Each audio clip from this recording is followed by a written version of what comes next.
never give up. I never give up. I never give up. Turn around. Hi guys, welcome back to my Steps to Sobriety, my show on YouTube and as a podcast with me, your host, Stephan Neff. Today is a topic that is very close to my heart. I have two sons that are 20, 21, but they're still at times behaving like teenagers. And I guess those teenager years, they really go to 25, isn't it? Until the frontal lobe is sort of finally come back from holiday and thinks, okay, we might as well get to work here. Until then, yeah, our youngsters are not really making the best of all decisions. And every single time I want to get angry with my boys, I get flashbacks when I did exactly the same. And it's so unfair. I can actually remember fucking up, doing stupid things when I was young. It was mean. I can't even get angry now. But I've got Darryl Rodgers with me, who has made it his passion and his mission to help parents deal with their youngsters not making the best choices in their life and helping us all, I guess, to get through those hard times. Daryl, welcome to my show. Thank you so much for having me, Stephan. Isn't it so hard? It is. We all were young, and I know I made stupid choices, and I was a dick. I was just such an arrogant, selfish, lazy prick. Honestly, and it's really hard because I have given those genes down to my boys. Oh boy! Yeah. Do you feel? Do you roll your eyes as well? Are you such a parent as well? Yeah, I can relate. I mean, when I think back to my teenage and young adult years, sometimes I wonder how I'm still here. Touche. Yeah. But I mean, the problem, of course, is that times have changed, and we nowadays it's different, both in the attitude of younger people and the way that maybe different behaviors are accepted within their peer groups and are normalized. Let that be drug taking, let that be doing dangerous things, let that be gambling, whatever it is in your part of the world. And maybe we should look to start off with at the core of the topic. What is the chance that the teenagers takes drugs?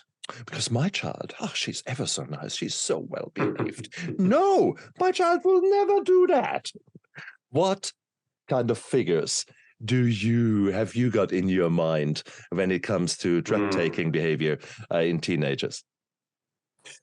Well, I haven't looked at any statistics recently, but I can just tell you from experience, all of our school campuses here in the U.S., and I'm sure it's probably not too different abroad, are crawling with drugs. It's worse in some schools than others, but it doesn't just stop at the high school level. It continues on into higher education, and everything from, alcohol can be a big problem. Keg parties, binge drinking, a lot of drinking and driving, and other types of impaired driving, and and then it just goes from there to marijuana, and then on up to harder drugs. It's everywhere. And to throw a few figures in there, in the UK, the figures are they have been forever doing a census where they take a few thousand youngsters every year and try to figure out what do they take. And it has been consistent for many years now. It's about 10% of the young population in the last, I say 16 to 24, have in the last year taken hard drugs. And with hard, I don't mean a joint or alcohol underage. No, we are talking heroin, we are talking cocaine, we are talking hardcore shit. 1 in 10. Okay. Mm-hmm. if you go to the United States, 40% of the youngsters on average, and with their teenagers, 13 to 17, that is meant, are taking or have taken drugs in the last year or so, and a bit stronger in the boys, as you maybe would expect, towards the 50, little bit less with the girls, but they're giving themselves a good appearance there. So drugs are ubiquitous. Drugs are everywhere, and the kids are taking them. End of the story. Right. It's I was just going to add that, here in the U.S., and I'm sure it's the same abroad as well, and fentanyl is a big problem right now.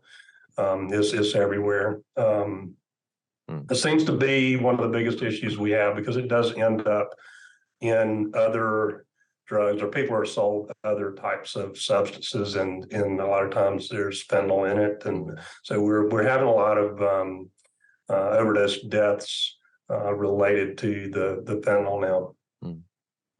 That's really important. For those guys of you who don't really know too much about it, fentanyl is actually a drug that I use every single day in theater. It's a very powerful opioid that we use in the right dose at the right time, and it's a lifesaver. It takes the pain away. It's gorgeous, fantastic. I love the drug. Now, there is a little problem when it comes to the last 10 years or thereabouts, about 8 years actually, 2013-14, the whole fentanyl crisis started. And thank you to China. And look, it is what it is, guys. All these labs are over there in China. They're producing tons of that material. If you don't believe me, go back into my interviews to Ben Westhoff. Ben Westhoff has written a book called Fentanyl Inc., in which he describes his 4-year investigation of that topic, and it makes chilling reading. And it was a lovely interview. So check it out, guys.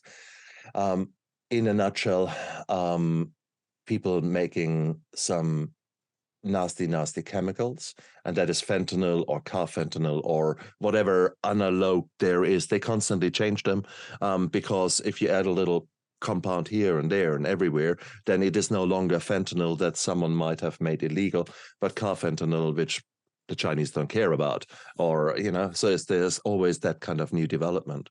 And then that goes to Mexico or to other sort of more South American cartels, which then sprinkle it liberally over the cannabis or over whatever they are.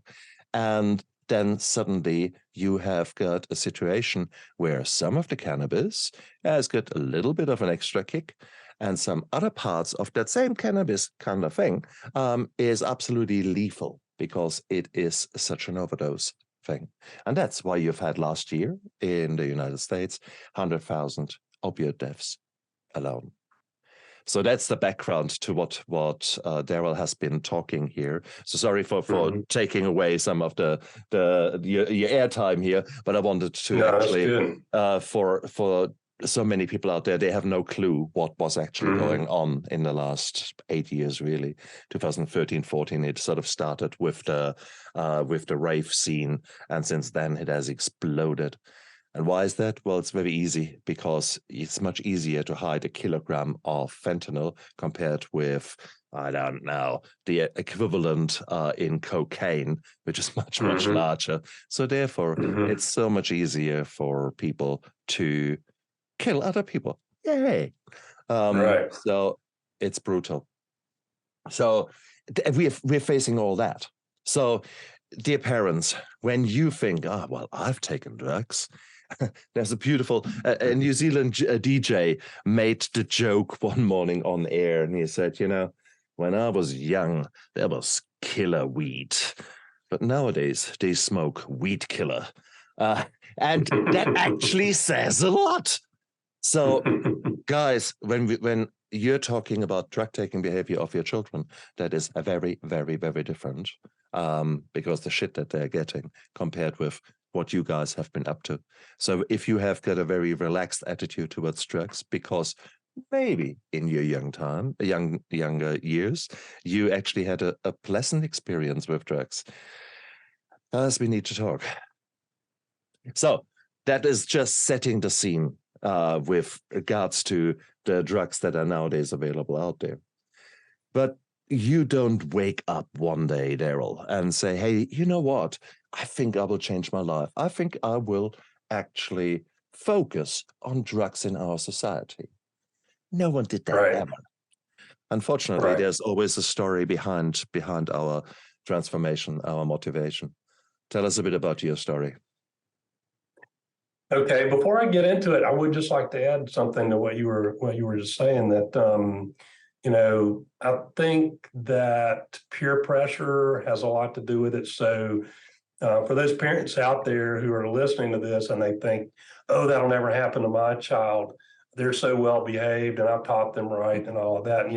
They get to school and they're around other children who may not have been raised with the same values, or they have something else going on that's an issue, or maybe there's something that they're coping with that they haven't talked to you about, some kind of an underlying issue, and they're looking for a way to cope with that, and along comes somebody and offers them some type of drug.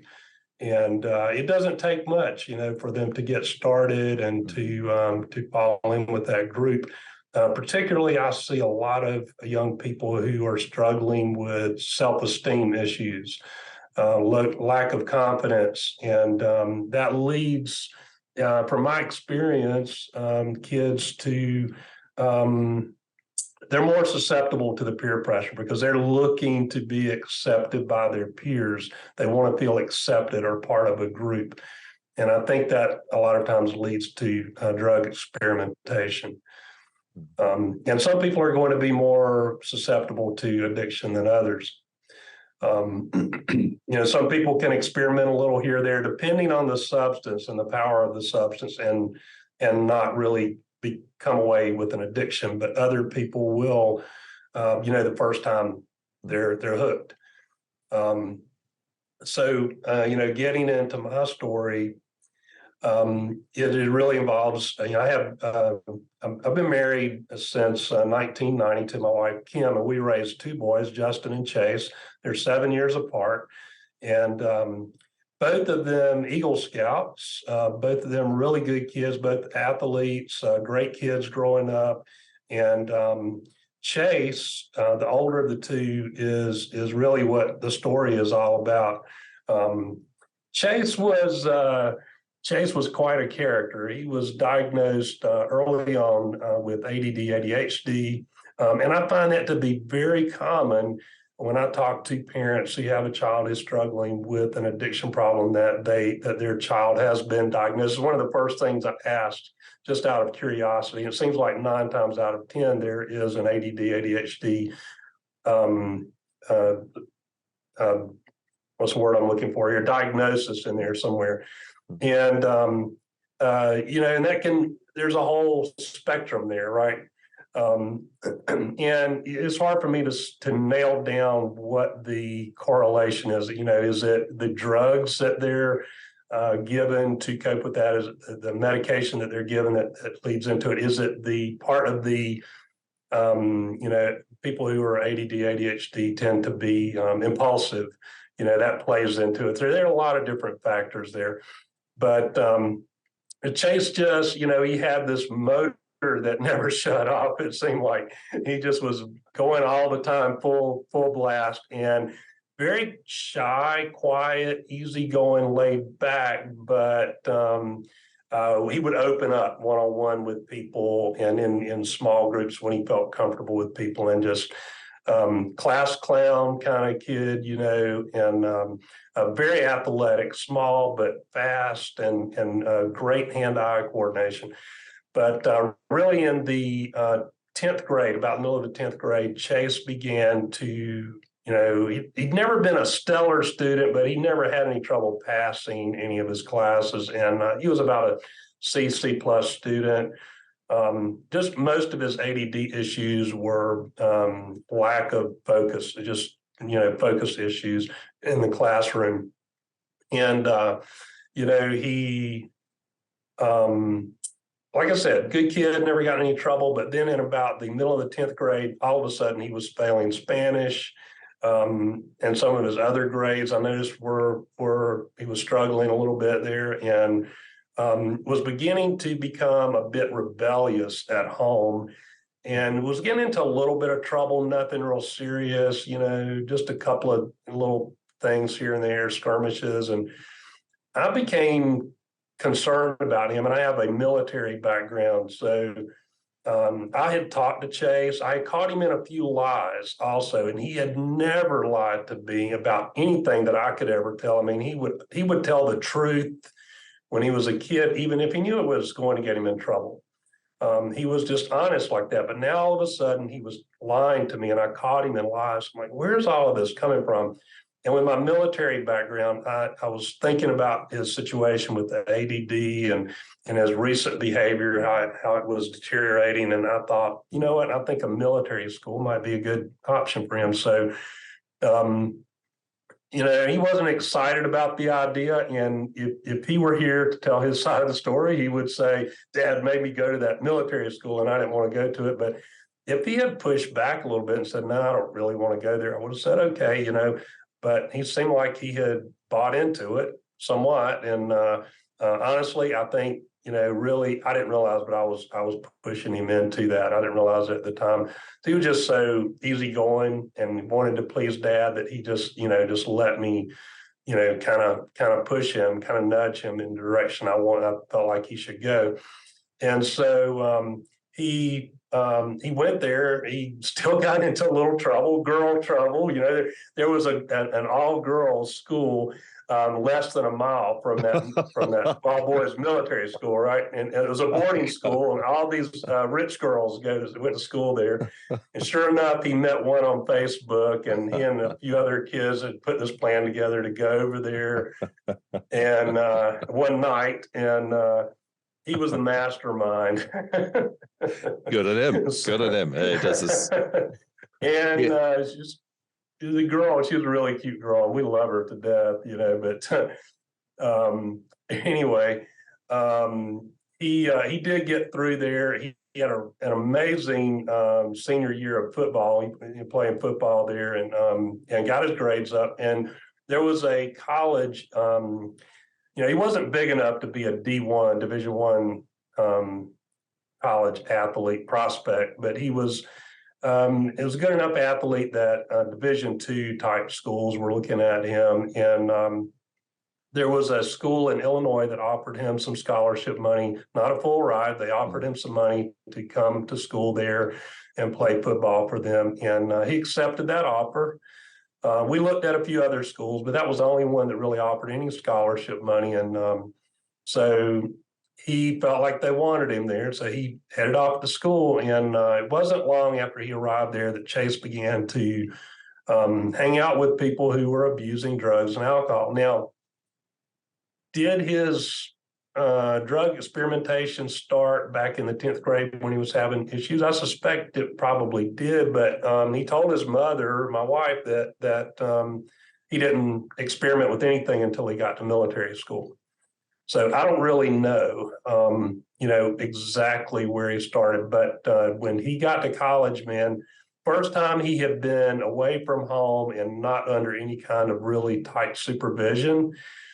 And I was kind of, to be honest, I was keeping tabs on him. I was spying on him a little bit, which, in hindsight, I realized that was I overstepped my bounds there. There's no doubt about that.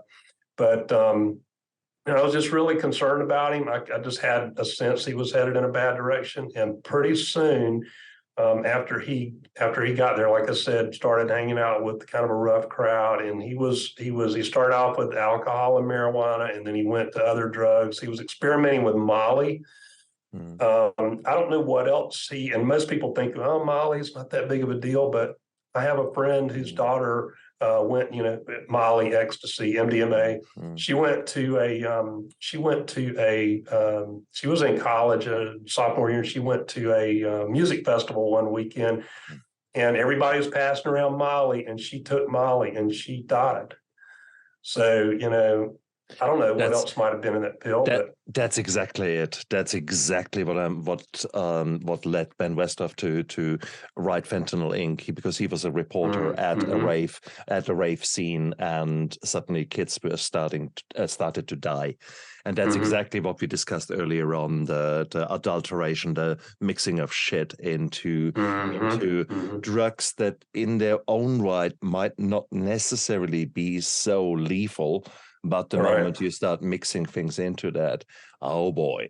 And good that you say it, Molly, in your terms, is MDMA, as ecstasy, is a feel-good drug. Molly could also be, in Germany, Molly would be a Molotov cocktail, because they're a little bit more radical over there. So therefore, let's get our terminology right here. Okay, so no, very good. So, bloody hell. You said you kept tabs on them, on him, and that is very understandable, and it's a sign of love. Did you pick up anything of that? Oh yeah. Oh yeah. What did you do? He was doing. Oh well, he was. I had some discussions with him, but he was, because I was sort of the disciplinarian. Even though, he knew I loved him, but I was sort of the disciplinarian. And if he had a problem with anything, he would go to his mother, and have a conversation with her. He avoided me. No shit, Sherlock, honestly. But, I could say this, just jumping ahead a little bit. It is what has happened there. And as we get on into the story, people will understand what I'm getting at here. But my relationship with my youngest son has drastically improved. I've learned how to back off and let go and let him make mistakes.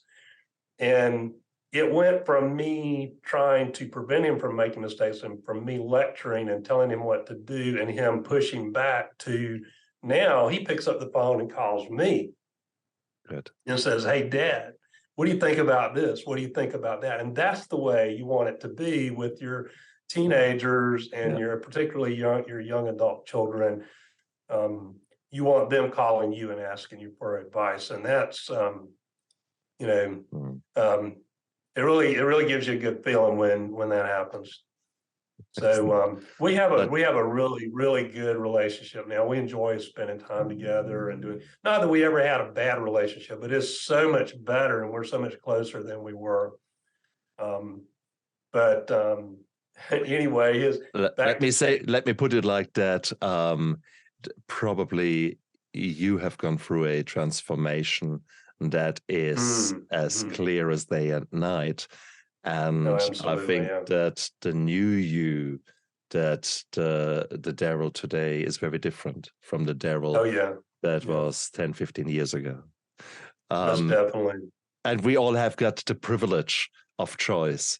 So there's one good reason that the viewers are right now here glued to the YouTube channel, or to our interview, to the podcast, because they are feeling that it is time to do something, that their pain as a parent is too big to bear, and we have to do something.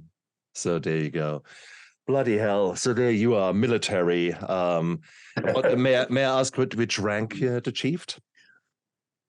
So I was a helicopter pilot. I started out as a combat medic in the South Carolina Army National Guard. And then after 6 years serving as an enlisted man, got out for about 6 months. And then I had an opportunity to go to Army flight school and became a helicopter pilot.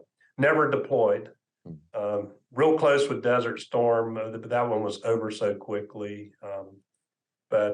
Anyway, that was my experience in the military. But you've actually lived that life for quite some time. So therefore, it's a very structured life, and it is a very, very powerful. Not powerful. Well, yes, powerful. Once you've achieved a certain rank, and once you're actually looking after someone underneath you, there are certain ways you do that, and certain ways you learn in the military to do that. So it's only logical that you transfer those skills and those attitudes also towards the younger beings, the younger soldiers in your house. So There are pluses and minuses that come with that, and you try to pass along the pluses.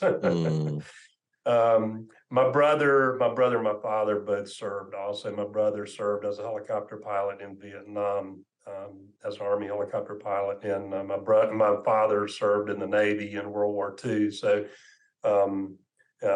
my brother and I are 18 years apart. By the way, he's 18 years older. So, back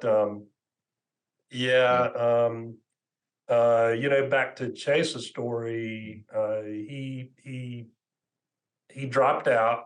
He dropped out of college the middle of his the second semester of his freshman year. So not long after he went back after the Christmas break, he dropped out. He moved back home, immediately gravitated to a very rough crowd at home.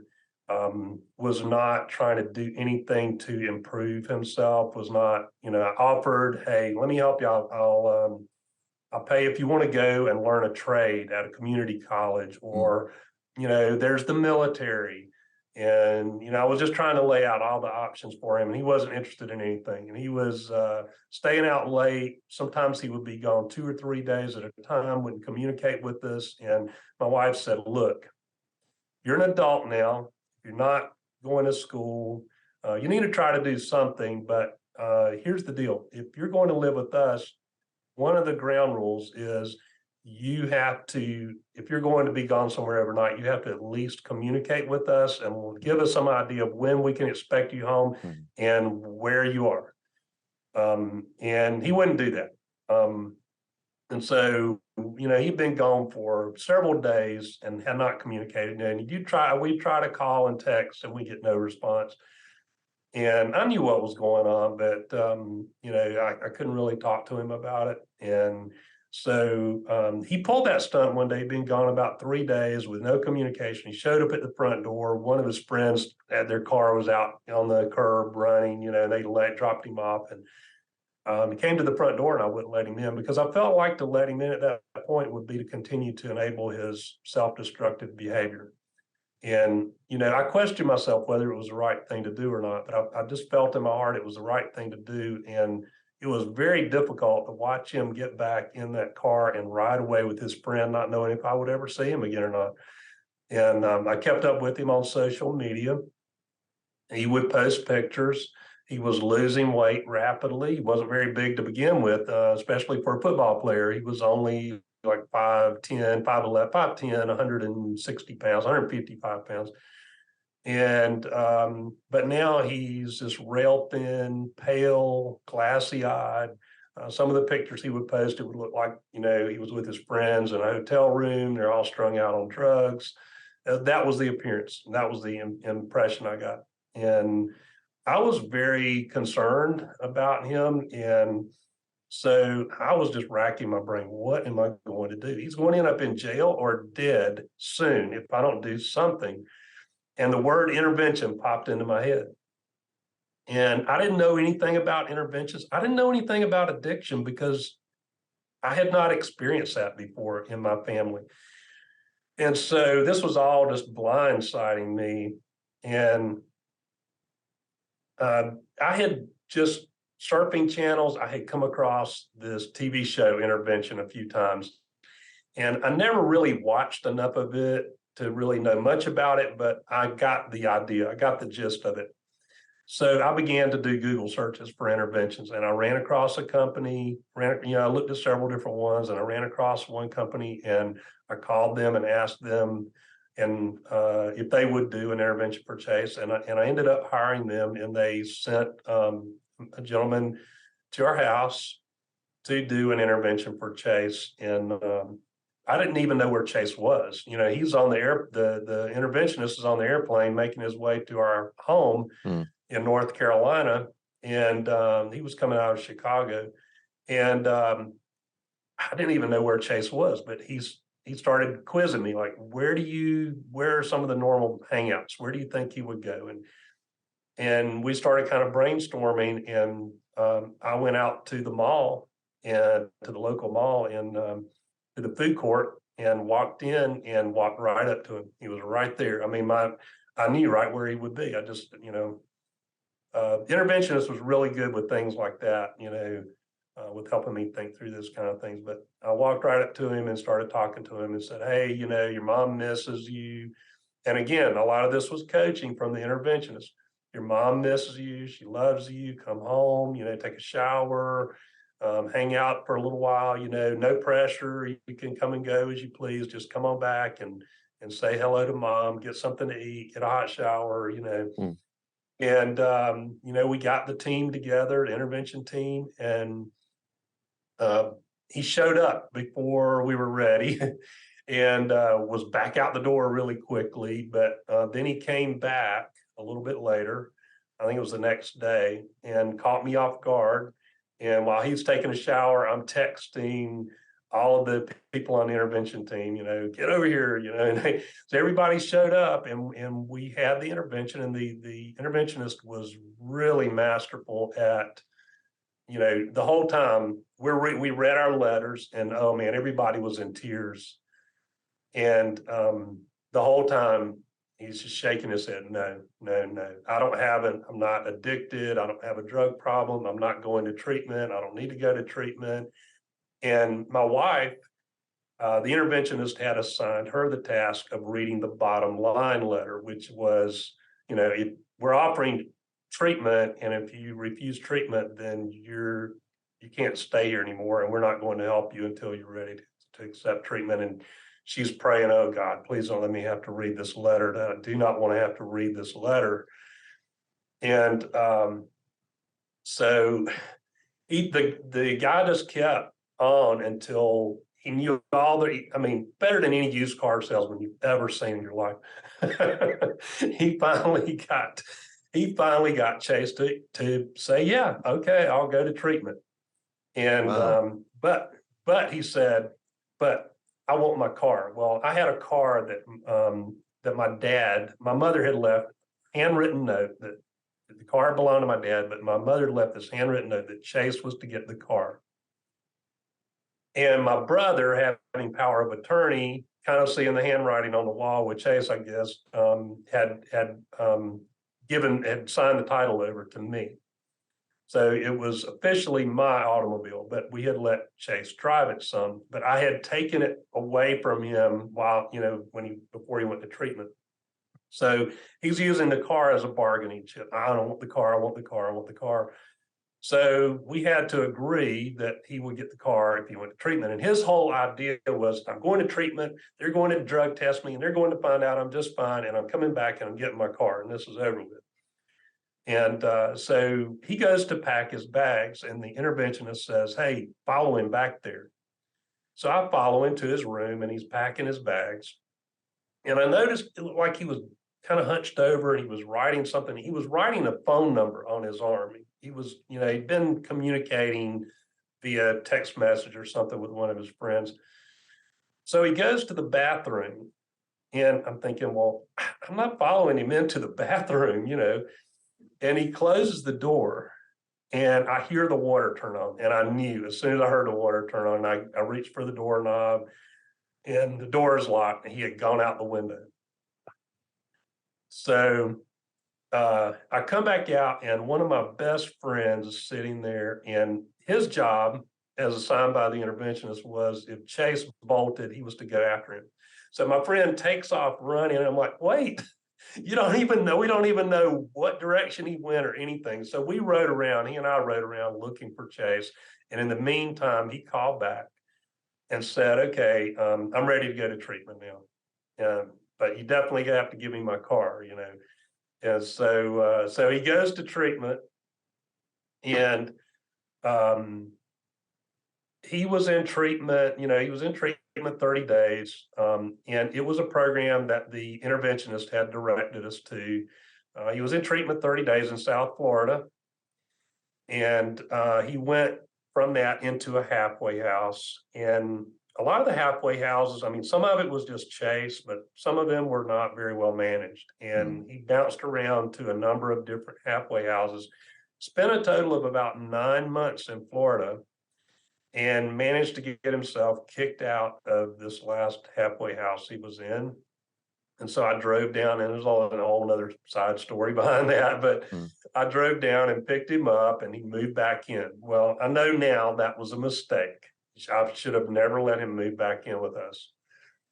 And I can explain that later, but I just feel like that, you know, when parents do that, I feel like that usually ends up contributing to a relapse. Shit. So, but that would have been exactly what I would have done. You really? yearn to take him in your arms. You yearn absolutely to be there for him, because you, so far, I felt so helpless just listening to you. Man, that is the number one, the 3 words that I hear parents in this situation use the most: alone. They feel alone because they don't know that there are other people, or they don't know where to find other people who are going through the same thing, and they don't know who to talk to, because a lot of other people around them don't understand what they're going through. And number 2, they feel helpless, and number 3, they feel hopeless. And it's one of the worst feelings. It's like you have butterflies. Exactly. It's like you have butterflies in the pit of your stomach that never go away. And when the phone rings and you don't know who's calling, or it's ringing late at night, the first thought that pops into your head is that the police calling? Is he in jail, or is he dead? Those are the things that pop into a parent's mind in that situation. So, wow. Anyway, I feel for you if you're in that situation. I know what you're going through because I've been there. And I've been to the funerals of other young people, of parents that I know, because of the type of work that I do now, which I'll explain. But man, so Chase, he moves back in at home, and when he first came back home, we felt like we had the old Chase back. This is the guy that we all knew before he started using drugs. You know, he was just, he got a job. He liked his work. He was staying away from the people who'd been a bad influence before. He was staying sober. He was going to IOP, intensive outpatient care, 2 nights a week, like group therapy, because he wanted to get better. He wanted to get better. I could see the desire in him. But as the months went by, he began to relapse. And I'm going to tell you something. When he was living here with us, I felt this weight on my shoulders every single day. I've been self-employed most of my adult life. So a lot of times I was working from home, and I just felt this weight on my shoulders. My wife, she was at work, and I felt this weight on my shoulders. Like, I've got to keep Chase entertained so I can keep him out of trouble. And I just couldn't do it. There's just no, I wouldn't be able to do anything else. I would have to be his full-time entertainment, like, hey, let's go fishing today, Chase. Hey, let's go. And which we did a lot of that. I spent a lot of time with him when he was a little kid, hunting, fishing, camping, doing Boy Scout stuff, hiking, you name it. We spent a lot of time together, sports, all of that. And I never missed any of his games. If I did, it was rare. It was very, very rare. And I had a really good reason to miss it. But I was there for all of that. And anyway, but I felt this huge weight on my shoulders. And I just could not live up to that. I couldn't do it. And finally, he came to me one day and he said, Dad, I'm headed in a bad direction again. I'm hanging around a bad crowd. And I said, I know, Chase, because I could sense it. As a parent, I could sense it. But I didn't know anything about addiction at the time. I didn't know what to do about it. And he said, the only thing I know to do is I've got to get away from these people who are a bad influence on me. And I've decided I'm going to moving back to Florida, to the area where I was in treatment. And he told me when he was planning to leave. And so I told my wife, Kim, and she made Chase promise that he would come by and have a meal with us before leaving for Florida. Well, the day came that he was supposed to come by and eat with us, and he didn't show up. It's getting later in the afternoon, and we went ahead and ate, and or maybe we didn't. I don't remember now. I just know we decided to move to the living room at some point, the three of us, because it was still fairly early, but he should have been here. It was getting around 5 o'clock and in the afternoon, and we're sitting there watching TV, surfing our phones, just chatting a little bit.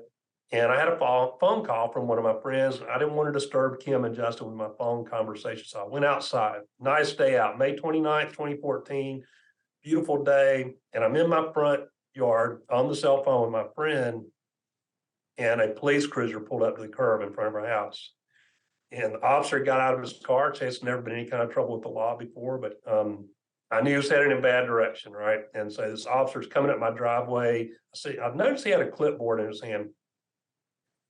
And I told my friend, I got to go. Apparently, Chase is in some kind of trouble. So I hang up with my friend and I go to meet this officer, and it's there in our driveways where he told me, Mr. Rodgers has been a bad wreck out on I-40 and your son Chase died at the scene. Man, right where we were standing, I would throw, almost in that exact same spot, I would throw him pass after pass after pass, and throw him just out of reach, just to watch him use his athleticism and make diving catches. And, you know, there was a little bit of confusion with the officer about where he was because there were other people in the car, and he had me confused with one of the other families when he first arrived. And so now I'm thinking, when he told me Chase was dead, I'm thinking, did I hear him right? And my brain's kind of playing tricks on me. And I finally looked at him and I asked him, is he dead? He's dead. And he kind of dropped his head. Yes, sir. And he asked me if I would like for him to go in with me. You know, well, first he asked me if there's anybody inside that I would like for him to notify. I said, well, my wife and my other son are right there in the living room, but that's my job. Let me do that. I felt like that was my responsibility. And he asked me then, well, can I go in with you for support? And I agreed to that. And I go through the front door of my home, look immediately to my right. There's my wife, Kim, in the recliner. And this officer comes in the door right behind me. Split second, you know, I made eye contact with Kim. Our son, Justin, was back on the sofa back in the corner.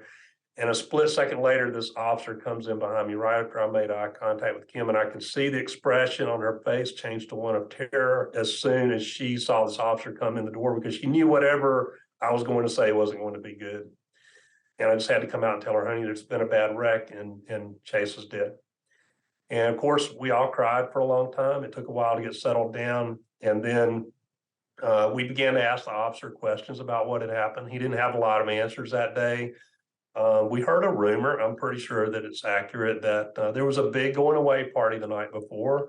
Chase and a lot of his friends consumed a lot of drugs and alcohol at that party. They woke up late the next morning. They felt hungover.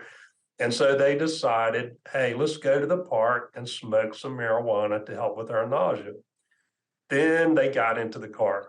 And I know they did go to the park, and I know they did smoke marijuana. All of that's in the police report. Then they got into the car. The driver was 18. He had dated her at one time. Really cute girl. He let her get behind the wheel of his car. He got in the front passenger seat, and this other kid got in the back seat. They left the park. They made one quick stop to grab a bite to eat right out onto I-40 in rush hour traffic. They only went about 2 miles, and she lost control of his car in a curve running about 70 miles per hour, spun out of control, left the road, struck a tree. Chase died instantly. It took emergency personnel almost an hour to get the three of them out of the vehicle. It was such a mangled mess. They transported the other two with serious injuries to the hospital right away. And then over the next several weeks, they recovered to the extent that they could return home to continue their recovery there. But then 7 months after the wreck, and only a few weeks prior to what would have been her first court appearance, the girl that was driving Chase's car that day died after a fire broke out in her apartment. The fire chief said, based on his department's investigation, they believe that she poured gasoline all over the floor of her apartment, stood in the middle of it, and ignited it. There were two suicide notes that were found. And we had gotten to know her mother, really nice lady. And now, 7 months after Chase died, now we're attending her funeral. And there's this whole ripple effect of how many people were just, affected by this in just terrible ways. But it's a hard story to tell. And I've been doing public speaking about prevention, telling Chase's story for a long time, since 2015, 2016. And I've told the story probably over 1,000 times. I don't know how many times, probably more than that. But it's hard for me to get through it and not get emotional still at different points. So, but I tell the story because I feel like that there's so many life lessons embedded in that story. Lessons for us as parents, lessons for the kids that are out there. They're listening to young people or people that are struggling with addiction. Man, I do some speaking for our North Carolina Mothers Against Drunk Driving, and I'm usually speaking to people who have a DWI. And I'll let those people know, because I know every time I speak to that group, there's always people in that group that are struggling with an addiction. And I let them know that I love them and that I care about them and that they're important, their lives matter, and that they can beat this, but that they need to get rid of the shame and go out there and get the help that they need to reach out for help. And you would be surprised how many people walk up to me after I say that, and when it's all over, and want to talk to me and like want to find a treatment program, let me help them, point them in the right direction, or can I talk to their parents and things like that. And anyway, it's just the problem. People, I would say here's one way that I've changed. I used to be very, very judgmental of people who were struggling with addiction. And I have learned that, now I'm like, look, everybody has problems. I've been humbled in a lot of ways over the past few years. And I'm like, you know what? Everybody has problems, including me. And we just have different kinds of problems. So look, it's not something to be ashamed of. In fact, the sooner you can talk about it and get it out there, that's the first step to getting, getting control of this thing. So anyway, that's my story. No. And now, go ahead. We'll talk about the other things. Please. Wow. You could. I'm immediately tempted to challenge you by saying, by holding your mirror in front of the face. Because if I look at my own story, I was a workaholic long before I was an alcoholic. So sometimes there are addictions out there where we run away from our own traumas, and we have just disguised them into something really good. I'm a self-made man. I work 16 hours a day, 18 hours, 20 hours. I don't need to sleep. Well, then why are you doing that? Because you're running away from your own demons. Let me guess. Yeah. Let's talk about your childhood trauma or about the core beliefs that were instilled into you. So some addictions, they actually look very good on paper, or they look very good in especially in the United States, in this kind of self-made man or self-made woman kind of thing. So, it's addiction comes in many, many ways. Why do we have such an obesity crisis? Because we are treating ourselves with sugar because you deserve it. And I'm as guilty as charged. I moved from, probably if I look at the way that I used abusive things in my lifetime, I think it started very early with sugar, probably as a child. Then came work and workaholic. Then came the alcohol.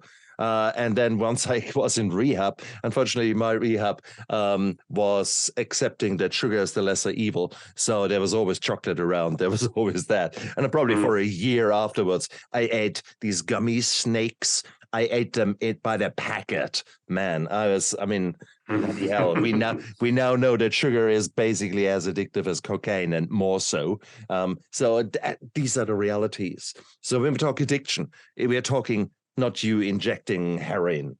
No, we are talking about a style of behavior that we use to typically escape pain or search for that often that the feel good kind of dopamine rush. Dopamine release, yeah, exactly. Yeah.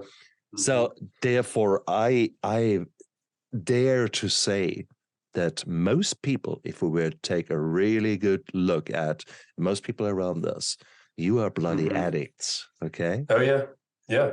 So therefore, and that is so important, and people don't realize that. They think they have got this cliche, this kind of Hollywood. You need to be a beggar on the street with sauce in your face and vomit on your lips. Only then can you be an addict. Well, no.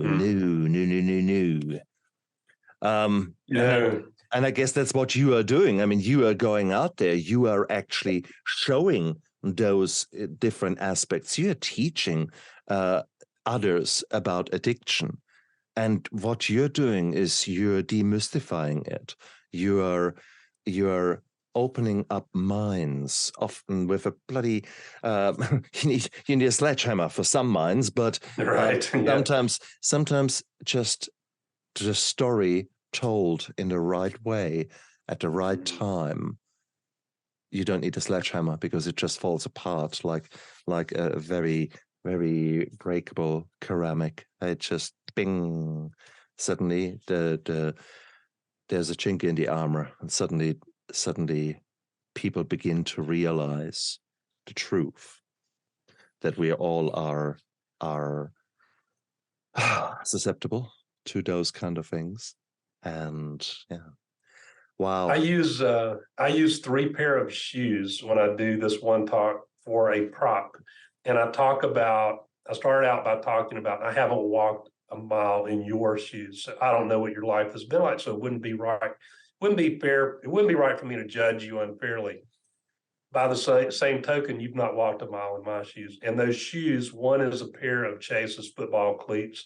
Another is a pair of shoes that I wore to his funeral. And the third is a pair of shoes that represents the driver in that car, the girl that was driving that car.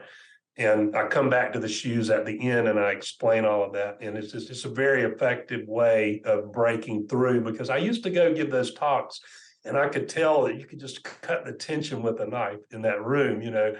You could tell they felt like they were being judged. And they weren't there. They were there because they wanted to keep their driver's license, by going through these steps and listening to my story was part of that.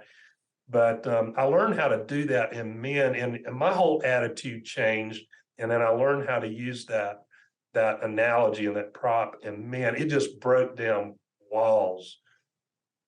Wow. That has been so amazing. It helps me in my healing process when I can connect with people like that, and feel like I've made, even if it's just a little bit of difference, So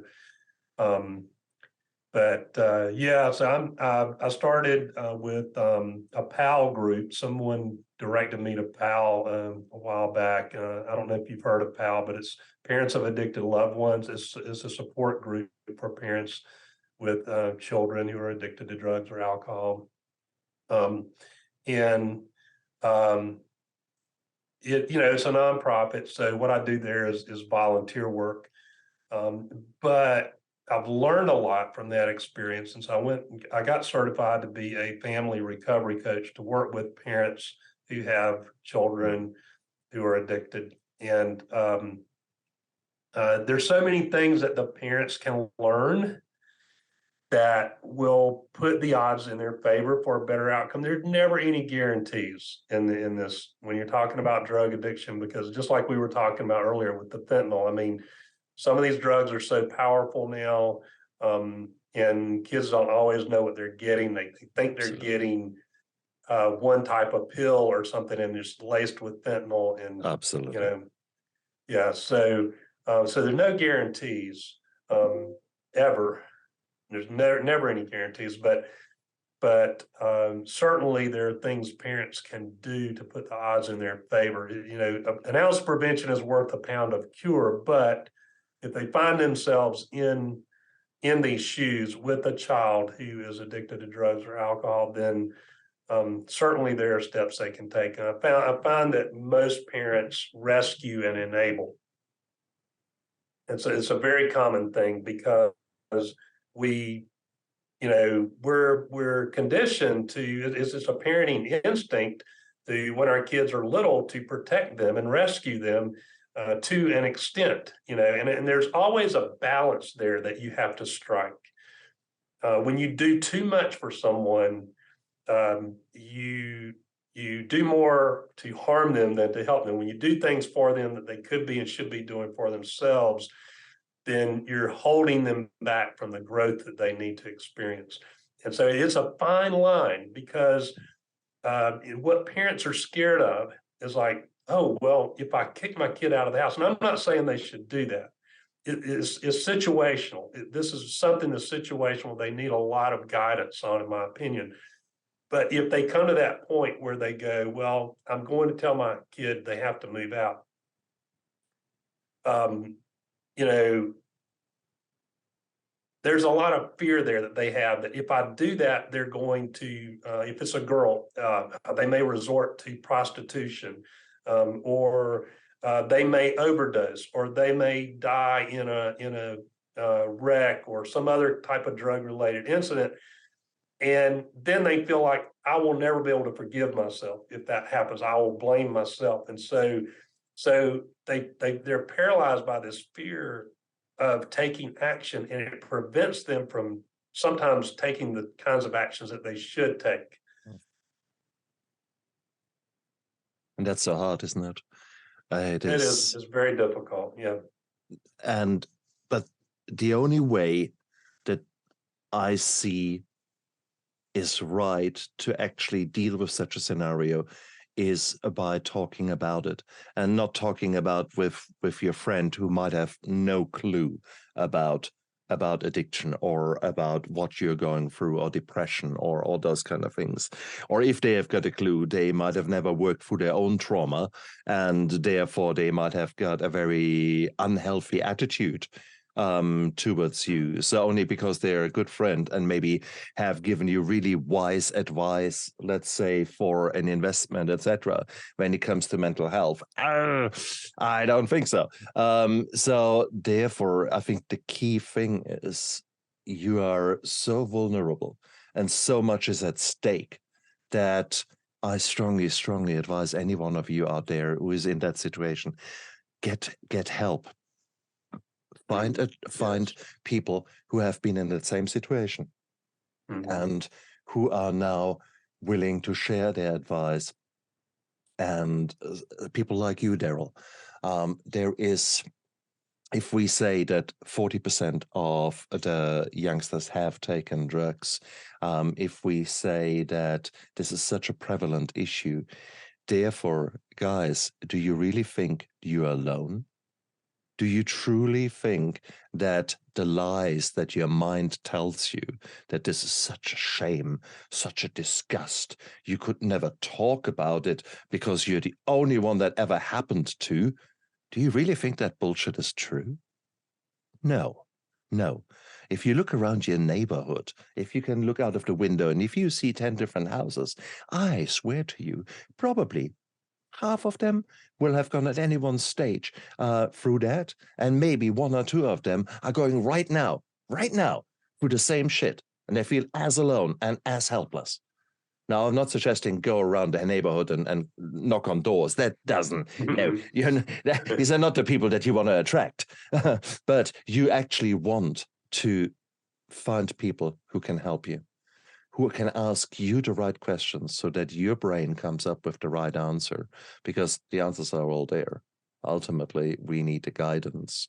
And that is something that you are nowadays doing, Daryl. You're going out there and helping people. If people say, wow, yeah, this guy seems to know what he's doing, where can people find you? they can go to thefamilyrecoverycoach.com. And they can look me up on a number of different social media platforms. Believe it or not, I have TikTok. I have some really good TikTok videos out there. Oh, good on you. I can't wait to see you dancing. No, I'm kidding. This is again, I love what you're doing there, because for you and me in our age group, you're probably thinking TikTok. Yeah, right. Right. Yeah. Having said believe that, it or not, there are a lot of people in the right age category who are watching my videos on TikTok and commenting. And I have one video that has 300,000 views. bloody hell.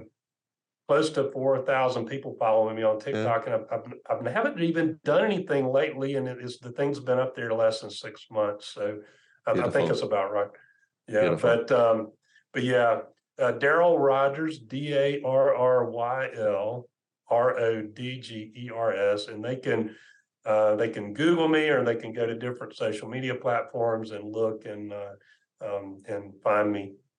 Beautiful. Guys, look down there into the description of the YouTube video and of the podcast, because all of his informations are down there in the show notes. And what have you got to lose?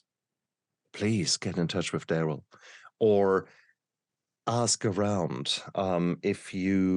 If you feel, nah, this is not my thing, those kind of internet things, no, then go to your family physician, go to your GP, and see what resources are there immediately around you. You might be surprised that there is something in your close vicinity.